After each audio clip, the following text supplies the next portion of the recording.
right, Shaki fam, welcome to part 2 of our conversation. We're unpacking today's lesson, Your Soul Has Seasons, and check out part 1 and continue the conversation. We'll see how many parts we have in this. I just need to keep them, shorter because we're recording in our car. Anyway, that's a whole other process. So we're talking about letting go and being okay with letting go. Anything else you wanted to add to that? Honoring your season and being willing to let go. Anything you want to talk on that before I go to my next point? Well, I think this is something we need to really help each other to remember, that we have seasons, and to teach our children that too. Yeah. And this was also help us in our relationships with others, with groups, with organizations, with families, because each individual have their seasons, and each group and organization, families have their seasons. Yeah. And so, as a family, if we would honor that as collectively and say, okay, so family, what season are we in at this time? And help each. One thing I didn't mention, maybe I mentioned it in a conversation with the minister, is that I could see more and more the importance of rituals. Yeah. Because rituals will help us to honor the seasons. Yeah. And be open to the lessons. Mm-hmm. And release and move to the next season. But that's. But we don't have rituals especially in the Western society. But that's a part of a video that I did before, where I talk about, for us, we have a process. We don't really call it rituals or anything, but usually when there is some kind of change that either one of us are going through or growing through, we usually have a process where we either write it out, sit it out, put it in the fire, talk about it, engage each other in a question that allows us to do some deeper inquiry and a deeper release. And I think processes are very important, and it's very important even for relationships, because like you said, we're both in different seasons. Mm-hmm. And honoring our season and acknowledging your partner's season, correct, is very important.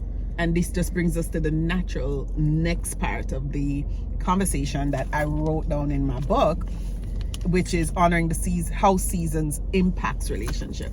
Mm-hmm. Because that came up in the lesson today, and I want us to tap on that a little bit, about how the different seasons, how the seasons can impact relationships, be it your love relationship or your family relationship.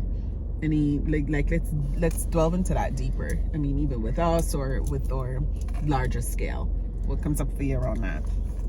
Well, again, it just first and foremost recognizing what season you are in personally, and then having the conversation with your partner to help them to discern. And discernment is a key thing. Discern what season they are in, and what season. Okay, so together, what season is our marriage or relationship in? Yeah. And what do we need to do in this season of our marriage? First, marriage would be collective. What do you need to do, honey, to honor the season you're in? Mm-hmm. And then asking, supporting me, and what do I need to do, and how can I support you in the season you're in? Mm-hmm. And then how can we harmonize the particular seasons that we may be in individually, so that we can look at where we are as a marriage. Yeah. And take those necessary steps too. Yeah. Of reaping and sowing, letting go, and so forth. What we need to let go of, and embrace what we need to embrace. Yeah. I'm going to give you this joke, right? So on Wednesday, I was listening to Ian Levinson's show, which I listen to every Wednesday, her podcast. So this woman came on, and the woman said, "Oh, I'm growing and I'm evolving and I'm working on myself, and I'm doing all these changes and these transformation, and things are happening for me, and I am disgruntled in my relationship with my partner because he's not growing and he's not, you know, stepping into whatever space that he needs to step into, right? And I found the conversation interesting. So Iyanla processed it, and then she said, and I'll throw it to you, and then she said, did he get married to grow and evolve? Let's be careful of our spiritual arrogance. Correct. That you might be throwing out. He probably didn't get married to evolve and grow. That's right. You know, are you allowing the space? So that reminds me of the conversation that we're having now on seasons. Yeah. Because we put so much on each other. Well, and that points back to having conversations with your potential partner.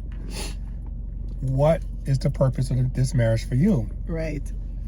Is it to be used as a platform to allow each of us to grow and evolve? Yeah.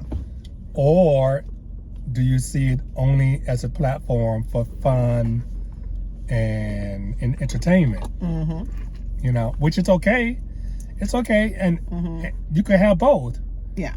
But if your primary motivation is to evolve and grow in the marriage, and entertainment is secondary, for example, then but your partner's motivation is entertainment, right?